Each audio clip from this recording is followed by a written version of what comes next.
இறையேசுவில் அன்புமிக்க சகோதர சகோதரிகளே, இந்நாளுடைய தவக்கால சிந்தனையாக உங்களோடு நான் பகிர்ந்து கொள்ள விரும்புகின்ற தலைப்பானது சாக்கு போக்கு சொல்லாதீர்கள்.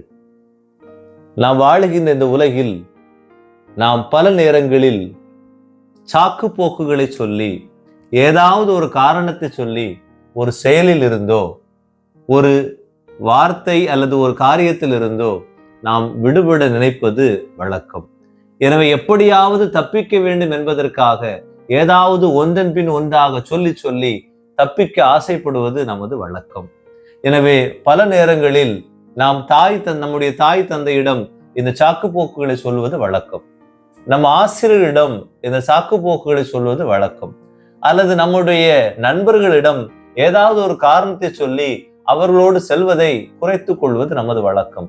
ஆனால் இவர்கள் யாரிடமும் நாம் சாக்கு போக்கு சொல்லி தப்பி வைத்தாலும் கூட ஆண்டவர் நமக்கென வகுத்த திட்டத்திலிருந்து நாம் சாக்கு போக்குகள் சொல்ல முடியாது. நம்முடைய தேவையற்ற காரணங்களை ஆண்டவர் ஒருபோதும் கேட்க மாட்டார். நாம் விரும்பினாலும் விரும்பவில்லை என்றாலும், நாம் காரணங்களை சொன்னாலும் சொல்லாமல் போனாலும் ஆண்டவர் மீண்டும் மீண்டுமாக தனக்குரிய காரியத்தை நமக்கு நடத்துவார். லூக்கா நற்செய்தி 14ஆம் அதிகாரம் 16 முதல் 18 வரை உள்ள இறை வார்த்தைகளில் இயேசு ஒரு உவமையை கூறுகிறார். ஒரு பெரிய விருந்து ஒன்றை ஒருவர் ஏற்பாடு செய்கிறார். பலரை அழைத்தார். விருந்து நேரம் வரவே அவர்கள் அழைப்பு பெற்றவர்களிடம் தம் பணியாளரை அனுப்பிவார்கள். எல்லோரும் எல்லாம் ஏற்கனவே ஏற்பாடு செய்தாகிவிட்டது என்று சொல்கின்றார்கள். ஒவ்வொருவரும் ஒவ்வொரு சாக்கு போக்காக சொல்கிறார்.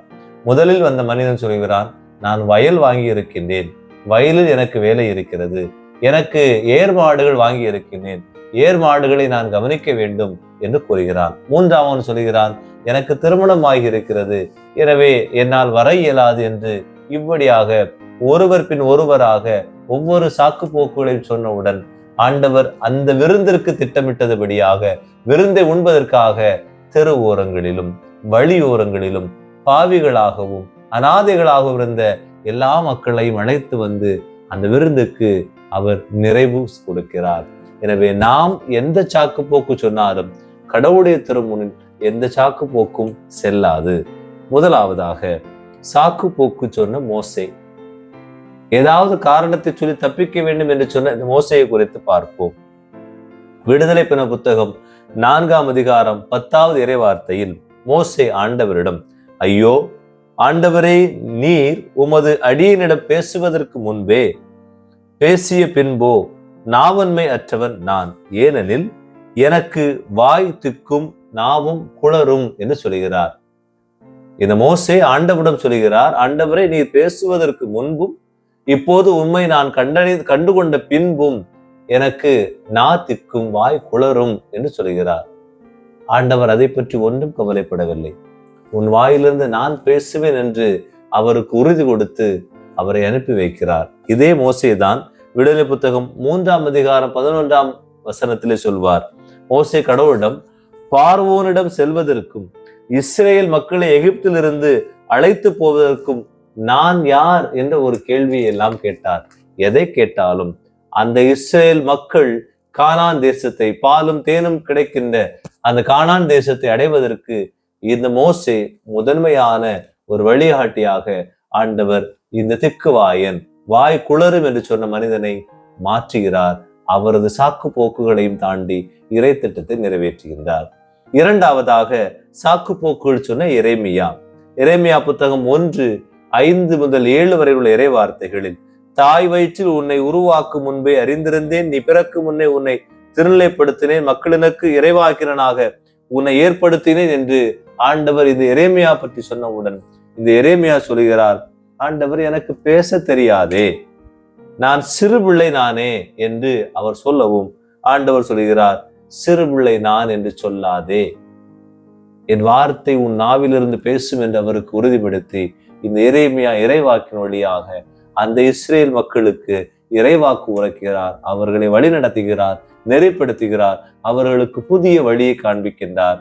புதிய வாழ்வை ஆண்டவர் இந்த இறைவாக்கின் வழியாக கொடுக்கிறார். எனவே எனக்கு பேச தெரியாது என்று சாக்கு போக்குள் சொன்ன இந்த எரேமியாவினுடைய வாழ்வை ஆண்டவருடைய இறை திட்டத்தினால் நிறைவுபடுத்தினார்.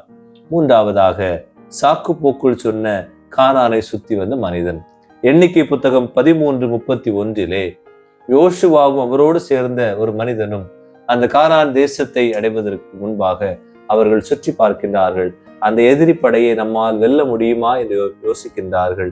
இந்த காலேப் என்று அழைக்கப்பட்ட அந்த மனிதன் சொல்கிறான், நாம் அந்த மக்களுக்கு எதிராக போகவே முடியாது, ஏனெனில் அவர்கள் நம்மிலும் வலிமை வாய்ந்தவர்கள், பெரியவர்கள் என்று ஒரு காரணத்தை, சாக்குப்போக்கை சொன்னவுடன் ஆண்டவர் சொல்கிறார், உங்கள் பக்கமாக நான் இருந்து அவர்களுக்கு எதிராக போராடுவேன், உங்களுக்கு வெற்றியை தருவேன் என்று சொல்கிறார். அன்பின் மக்களை, நாம் பல நேரங்களில் குறிப்பாக தவக்காலத்தில் ஏதாவது ஒருத்தர் முயற்சியை முன்னெடுத்திருப்போம், ஏதாவது நல்ல காரியங்களை முன்னெடுத்திருப்போம். எதற்கெடுத்தாலும் ஒரு சாக்குப்போக்கு. ஆலய வழிபாடுகளில் சாக்குப்போக்குள் சொல்லி தப்பித்துக் கொள்வோம். நமது பங்கு சார்ந்த நிகழ்வுகளில் சாக்குப்போக்குள் சொல்லி நாம் தப்பித்துக் கொள்வோம். பிறரன்பு பணி சேவைகள் புரிவதில் நாம் சாக்குப்போக்குள் சொல்லி தப்பித்துக் கொள்வோம். எனவே இந்த நாளில் நமது சாக்குப்போக்குகள் எல்லாம் கடவுள் முன்பாக ஒன்றுமில்லை. கடவுள் நமக்கென வகுத்து வைத்திருக்கின்ற திட்டங்கள் நிறைவேறட்டும். இறைவனை நோக்கி ஜெபிப்போம். ஆண்டவரே எங்கள் இறைவா, உமது பிள்ளைகளாக நாங்கள் எங்களுக்கென நீர் வகுத்திருக்கின்ற திட்டங்களுக்கு செவிசாய்த்து அதன் வழியாக நீர் எங்களுக்கு உமது இறை இரக்கத்தை தந்து நாங்கள் எங்களுடைய காரணங்களில் இருந்து மாறி உம்முடைய பிள்ளைகளாக இருந்து வாழ அருள் தருவீராக. ஆமேன்.